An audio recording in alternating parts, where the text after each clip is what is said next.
जय हिंद साथियों। Only for teaching exam के इस यूट्यूब चैनल पर आपका स्वागत है। हो चुका आगाज रण का, युग बदलने की तैयारी, जीत उसी की होगी जिसका संघर्ष है जारी।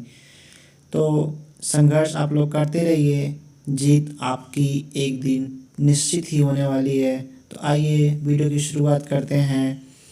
वीडियो पसंद आए तो एक बार अवश्य वीडियो को लाइक कर दीजिए, अपने दोस्तों में शेयर कर दीजिए और यदि चैनल पर नए हैं तो चैनल को सब्सक्राइब कर लीजिए। तो बिना किसी देरी के वीडियो की शुरुआत करते हैं। हमारा आज का पहला प्रश्न है, क्षेत्रफल की दृष्टि से भारत का विश्व में कौन सा स्थान है? तो उत्तर होगा 7वां स्थान। कमेंट करके बताइएगा कि पहला स्थान किस देश का है। अगला प्रश्न है, जनसंख्या की दृष्टि से भारत का विश्व में कौन सा स्थान है? तो उत्तर होगा दूसरा। पहले स्थान पर हमारा पड़ोसी देश चाइना है। अगला प्रश्न है, भारत के उत्तर में कौन कौन से देश हैं? तो उत्तर होगा चीन, नेपाल और भूटान। अगला प्रश्न है, भारत के पूर्व में कौन सा देश है? तो उत्तर होगा बांग्लादेश। कमेंट करके बताइएगा कि बांग्लादेश किस देश से अलग हुआ था। अगले प्रश्न की ओर चलते हैं, भारत के पश्चिम में कौन सा देश है? तो उत्तर होगा पाकिस्तान। कमेंट करके बताइएगा पाकिस्तान की राजधानी क्या है। आइए अगले प्रश्न की ओर चलते हैं, भारत के दक्षिण पश्चिम में कौन सा सागर है? तो उत्तर होगा अरब सागर। हम आपसे एक प्रश्न किए थे कि क्षेत्रफल की दृष्टि से पहला देश कौन सा है, तो उसका उत्तर होगा रूस। अगले प्रश्न की ओर चलते हैं, भारत के दक्षिण पूर्व में कौन सी खाड़ी है? तो उत्तर होगा बंगाल की खाड़ी। अगला प्रश्न, भारत के दक्षिण में कौन सा महासागर है? तो उत्तर होगा हिंद महासागर। पूर्वांचल की पहाड़ियाँ भारत को किस देश से अलग करती हैं? तो उत्तर होगा म्यांमार से। अगले प्रश्न की ओर चलते हैं, संपूर्ण भारत की अक्षांशीय विस्तार कितना है? तो उत्तर होगा 8 अंश 8 डिग्री 4 मिनट से 37 डिग्री 6 मिनट। अगला प्रश्न है, भारत के मध्य से कौन सी रेखा गुजरती है? तो उत्तर होगा कर्क रेखा।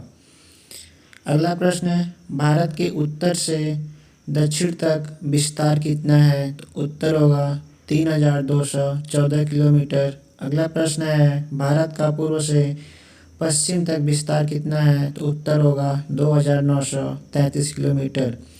अगला प्रश्न है, अंडमान निकोबार द्वीप समूह कहाँ स्थित है? तो उत्तर होगा बंगाल की खाड़ी। अगला प्रश्न है, लक्षद्वीप कहाँ स्थित है? तो उत्तर होगा अरब सागर में। अगला प्रश्न है, भारत का दक्षिणी छोर क्या कहलाता है? तो उत्तर होगा इंदिरा पॉइंट। अगले प्रश्न की ओर चलते हैं, इंदिरा पॉइंट को किस दूसरे नाम से भी जाना जाता है? तो उत्तर होगा पिगमिलियन पॉइंट। अगला प्रश्न है, भारत का क्षेत्रफल विश्व के क्षेत्रफल का कितना है? उत्तर होगा 2.42%। अगला प्रश्न है, विश्व की कुल जनसंख्या का कितने प्रतिशत भारत में निवास करता है? तो उत्तर होगा 17%। अगले प्रश्न की ओर चलते हैं, भारत का कुल क्षेत्रफल कितना है? उत्तर होगा 32,87,263 वर्ग किलोमीटर। अगले प्रश्न की ओर चलते हैं, भारत की स्थल सीमा से कौन कौन से देश लगे हैं? उत्तर होगा बांग्लादेश, चीन, पाकिस्तान, नेपाल, वर्मा जो कि अब म्यांमार हो गया है, भूटान। अगले प्रश्न की ओर चलते हैं, भारत की जल सीमा किन देशों से मिलती है? उत्तर होगा मालदीव, श्रीलंका, बांग्लादेश, म्यांमार व पाकिस्तान। आइए अगले प्रश्न की ओर चलते हैं, कर्क रेखा किन राज्यों से होकर गुजरती है? तो इनकी संख्या है 8। जिसका नाम है राजस्थान, गुजरात, मध्य प्रदेश, छत्तीसगढ़, झारखंड, पश्चिम बंगाल, त्रिपुरा और मिज़ोरम। अगले प्रश्न की ओर चलते हैं। भारत की मुख्य भूमि की दक्षिणी सीमा कितने अक्षांश हैं? उत्तर होगा 8 अंश 4 मिनट। अगले प्रश्न की ओर चलते हैं। भारत का मानक समय कहाँ से लिया गया है? तो उत्तर होगा इलाहाबाद के निकट नैनी नामक स्थान से।